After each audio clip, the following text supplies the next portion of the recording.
Bonjour à tous et bienvenue sur cette capsule de comment et pourquoi dire les choses. Pour cet effet-là, j'ai mis une petite couronne bleue à chakra de la gorge. On va voir si elle va tenir jusqu'au bout. Alors, pourquoi dire les choses? Eh bien déjà d'une, pour s'en libérer. Parce que quand on a quelque chose qui ne va pas avec une personne, on a tendance à le ressasser et puis voilà, ça nous prend du temps, ça nous prend de l'énergie. Et en fait, à pas lui dire, à tout moment ça peut ressurgir, elle peut faire quelque chose et ça peut ressurgir et généralement ça ressurgit d'une façon pas forcément très agréable. Donc ça embobine les choses plus qu'autre chose. Donc voilà surtout l'intérêt de pouvoir dire les choses, c'est de pouvoir s'alléger.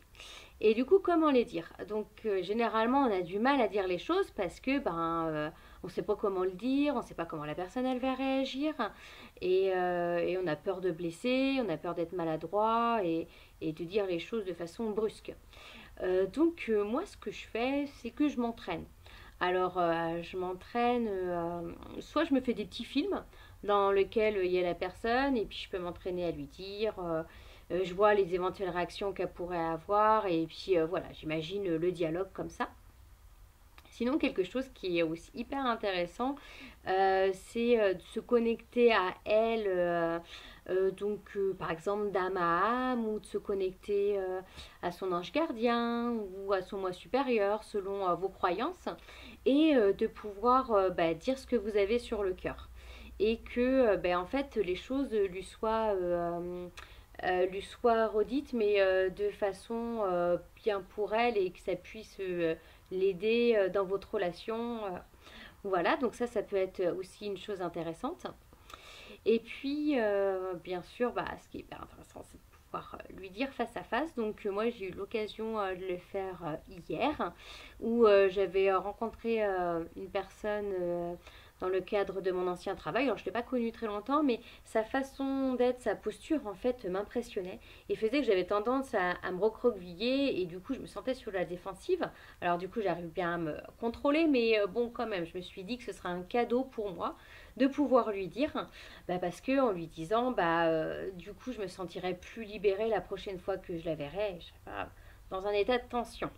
Donc déjà, le fait que je m'étais préparée à pouvoir lui parler, fait qu'en fait, quand je l'ai vu, j'avais plus vraiment d'intérêt à lui dire.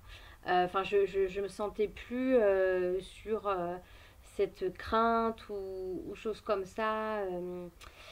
Donc bon, je lui ai quand même dit parce que je trouvais que c'était important, parce que même si je me sentais bien à ce moment-là, je me suis dit ça peut peut-être quand même revenir, et je trouve que c'est important que si ça revient, elle puisse comprendre pourquoi est-ce que je réagis comme ça.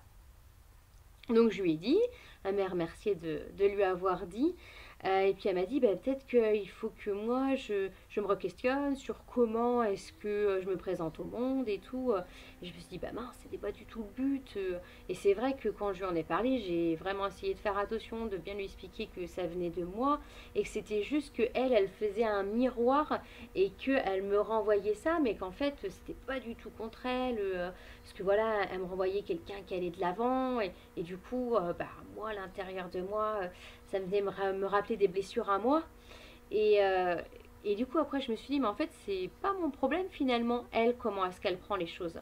Et puis, je vais vous mettre aussi en descriptif le conte Le Soleil et l'âme. Et c'est un conte qui est hyper intéressant et qui vient expliquer en fait un petit peu les relations entre deux personnes et les enjeux qu'il peut y avoir, et en fait voilà, qui aide à déculpabiliser, je trouve. Donc vous irez le voir, vous verrez, c'est vraiment un chouette conte. Il dure 18 minutes, mais avec YouTube, vous pouvez aller plus vite en multipliant par deux et vous verrez, comme avec mes vidéos, supposons, hein. C'est la petite astuce qui, à moi, a révolutionné ma vie quand je regarde des vidéos.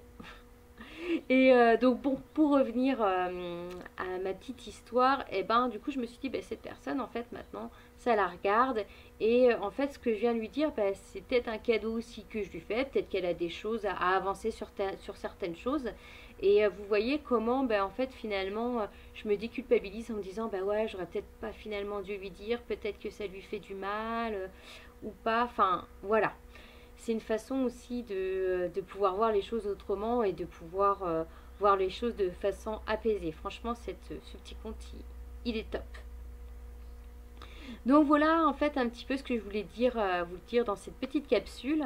C'était le fait de pouvoir dire les choses en face à face pour vous libérer. Ça permet à la personne de savoir si à un moment donné bah, vous n'arrivez pas à vous contenir ou autre, bah, qu'elle elle puisse vous faire un retour et vous dire bah, il n'y a pas, tu m'avais parlé de ça, il n'y a pas cet enjeu-là là, entre nous en ce moment. Et du coup, ça vous refait un cadeau en vous disant ok, ah oui, tiens, en effet, tiens, ça surgit. Bon, bah, faut peut-être que j'avance là-dessus, en effet. Voilà, et puis bah, si c'est trop difficile pour vous, en amont, vous connecter à la personne et lui dire, bah, voilà, si vous pouvez utiliser la communication non violente, bah, c'est vrai que c'est top parce que ça permet d'être bienveillant avec soi et d'être bienveillant avec l'autre. Voilà pour cette petite capsule. Bon, bah, si vous l'avez trouvée intéressante, n'hésitez pas à mettre des petits pouces. Et puis si vous pensez que ça peut aider d'autres personnes, bah, n'hésitez pas à partager cette vidéo. Et puis en attendant, je vous fais des gros bisous. Prenez soin de vous et puis à bientôt.